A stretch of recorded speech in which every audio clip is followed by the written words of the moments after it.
अखबार निकलता है उत्तरी भारत में, दैनिक जागरण, बहुत मशहूर, सबसे ज्यादा पाठक हैं उसके। उसमें एक लेख छपा था, दंगे क्यों होते हैं। बल्लाज मधोक, जो बुजुर्ग लोग हैं उनको जानते होंगे, बल्लाज मधोक को, उन्होंने एक लेख लिखा था और कुरान मजीद की कुछ आयतें दी थी। तो वो आयतें देखने के लिए कि क्या वास्तव में सही है कि नहीं, मैं इलाहाबाद में एक दुकान में गया और मौलाना फतेह मोहम्मद खान साहिब जालंधरी और मौलाना अब्दुल पारिक साहब की हिंदी का अनुवाद ले आया और उसमें हमने देखा तो वो कुरान मजीद की वो आयत वैसे ही मौजूद थी। तो मुझे लगा कि ये बात सही है और मैंने किताब लिखी, इस्लामिक आतंकवाद का इतिहास। बाला साहब ठाकरे को बहुत पसंद आई, उन्होंने उसका अंग्रेजी ट्रांसलेशन कराया, the history of Islamic terrorism के नाम से। बाद में एक सज्जन ने, अब मैं वहां आ रहा हूं कि मेरा सोच कैसे बदला। मुंबई के एक व्यापारी ने मुझसे कहा कि स्वामी जी, आप जो काम कर रहे हो उसमें फंड की जरूरत है, फंड आपको नहीं मिल रहे, आप ऐसा करिए, किताब इस्लाम पर लिखिए अमेरिका के लिए, कि वास्तव में इस्लाम से अमेरिका को खतरा है, तो आपको अच्छा खासा आपको वहां से रॉयल्टी मिलेगी, आपके सारे काम चल जाएंगे। लेकिन वो बड़ी किताब होनी चाहिए। उसको लिखने के लिए मैंने हजरत मोहम्मद सल्लल्लाहु अलैहि वसल्लम की जीवनी पढ़ी। जब जीवनी पढ़ी तो जो कुरान मजीद की आयतों को मैंने आतंकवाद से जोड़ा था कि इन आयतों की वजह से आतंकवादी बनते हैं, लेकिन जीवनी पढ़ने के बाद मुझे लगा कि ये आयतें आतंकवाद को रोकने के लिए हैं, आतंकवादियों को, सुभान अल्लाह, क्योंकि उनमें जो युद्ध का आदेश था वो आतंकवाद और आतंकवादियों के विरुद्ध था। तो मुझे लगा कि मुझसे बहुत बड़ी गलती हो गई, एक धर्माचार्य से ऐसी गलती नहीं होनी चाहिए। और वो गलती क्यों हुई? वो गलती का जिम्मेदार मैं नहीं था, उस गलती का जिम्मेदार अनुवाद करने वाला था, जिसने ये नहीं बताया कि आयत का मतलब कैसे समझें। किसी भी, हम यहाँ जो गैर मुस्लिम भाई होंगे उनको मैं बताऊं कि आयत का मतलब समझने के लिए जरूरी है कि आयत क्यों और किन परिस्थितियों में आई। ये जब जानेंगे तभी सही अर्थ मालूम होगा। तो ये जानने के बाद मैंने एक दूसरी किताब लिखी, इस्लाम आतंक या आदर्श, यानी इस्लाम में आतंक नहीं, आदर्श ही आदर्श है। और इसका हम दूसरा उदाहरण और हम दे रहे हैं क्योंकि हमने एक दूसरी किताब भी लिखी है। एक बार मैं जा रहा था, अभी थोड़े दिन की बात है, तो एक सज्जन से मेरी बातचीत होने लगी। मैंने कहा इस्लाम में आतंकवाद है ही नहीं। तो उन्होंने क्या किया, अपने मोबाइल में दिखाया एक इंटरनेट से कि आज से 100 साल पहले ब्रिटिश पार्लियामेंट में एक भूतपूर्व जो प्रधानमंत्री विलियम ग्लैडस्टोन थे, उन्होंने कुरान मजीद को लहराते हुए उसके बारे में कुछ नेगेटिव चीजें कही थी। तो मुझे बिल्कुल अपनी बात याद आ गई कि जैसे मैंने गलत समझा वैसे विलियम ग्लैडस्टोन ने भी गलत समझा, और उसके जिम्मेदार वो नहीं, अनुवाद करने वाले थे, क्योंकि उन्होंने सही अनुवाद उसको सही ढंग से एक्सप्लेन क्यों नहीं किया। तो मुझे लगा कि अब इस पर भी एक किताब लिखने की जरूरत है। तो मैंने एक दूसरी किताब लिखी है, कुरान जीने की कला।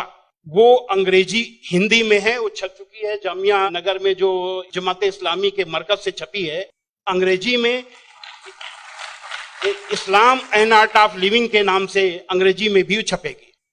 अब इन सारी चीजों जो मैंने इस्लाम को देखा, कुरान को देखा, उसके हिसाब से मैं एक छोटे से निष्कर्ष पे पहुंचा कि इंसान में इंसानियत लाने के तरीके का नाम इस्लाम है। और ये जुमला नहीं है, ये जुमलेबाजी नहीं है कि मैं अपने तरफ से मैंने कोई एक मुहावरा कह दिया, एक जुमला फेंक दिया। ये बात दलील के साथ मैं बताऊंगा, और मैंने दलील के साथ देखा है। ये इंसानियत के दुश्मन है, काम, क्रोध, मद, लोभ, मोह, ये दुश्मन है। और कुरान मजीद में इन सब के लिए बहुत ही बड़ी बुराई बताया गया है और रोक लगाई गई है। पहले एक चीज हम काम को ले लेते हैं।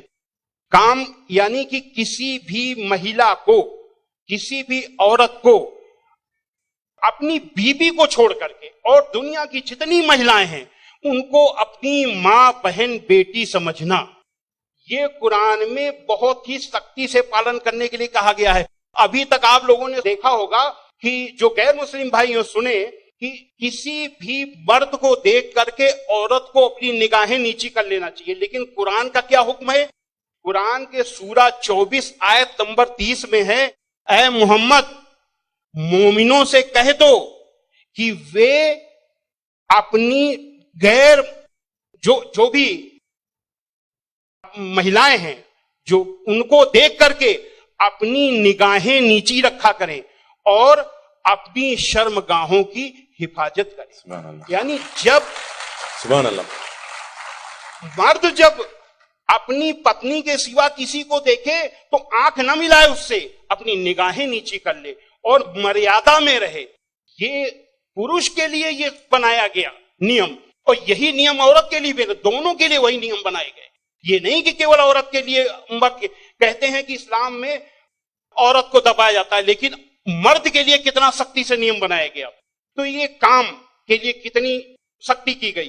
क्रोध, गुस्सा के लिए सबसे पहले गुस्सा का तरीका इस्लाम में इतना आसान बताया गया कि देख करके मैं सबसे ज्यादा प्रभावित हुआ। कहा जाता है अगर गुस्सा अगर किसी का रुक जाए तो वो पूरा संत बन गया, साधु बन गया।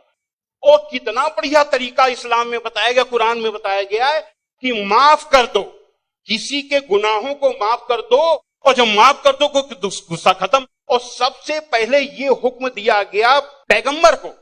सूरा 7 आयत नंबर 199 में हुक्म आया कि ऐ मोहम्मद माफी का तरीका अपनाओ और भलाई का हुक्म देते रहो और अज्ञानियों से किनारा कर लो।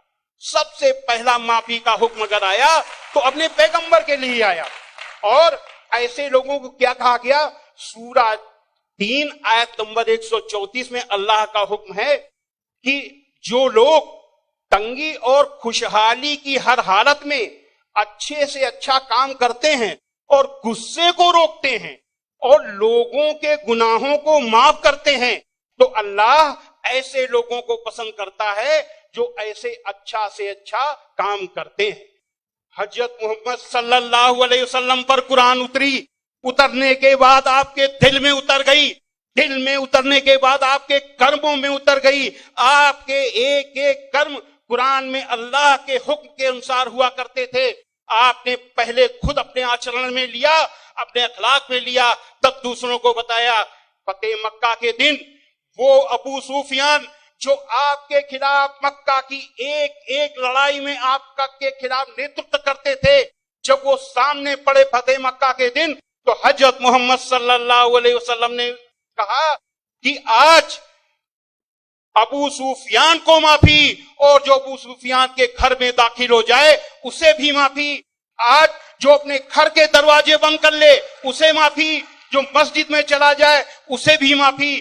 अब आप सोचिए, जिस मक्का में कदम कदम पे आपका विरोध था, कदम कदम पे आपके रास्ते पे रोड़े अटकाए गए, और जो 10,000 लोगों की फौज के साथ आप जब पहुंचे तो किसकी हिम्मत थी कि सामने होता? सारे के सारे लोग छिप गए। जब हजरत मोहम्मद सल्लल्लाहु अलैहि वसल्लम ने देखा कि कोई नहीं दिखाई दे रहा, तो बहाना बनाया माफी देने का। ये बहाना क्या बनाया कि जो यहां चला छुप जाए उसे माफी, जो वहां छुप जाए उसे माफी, जो वहां छुप जाए उसे भी माफी। यानी किसी न किसी बहाने सबको माफी, माफी, माफी और माफी।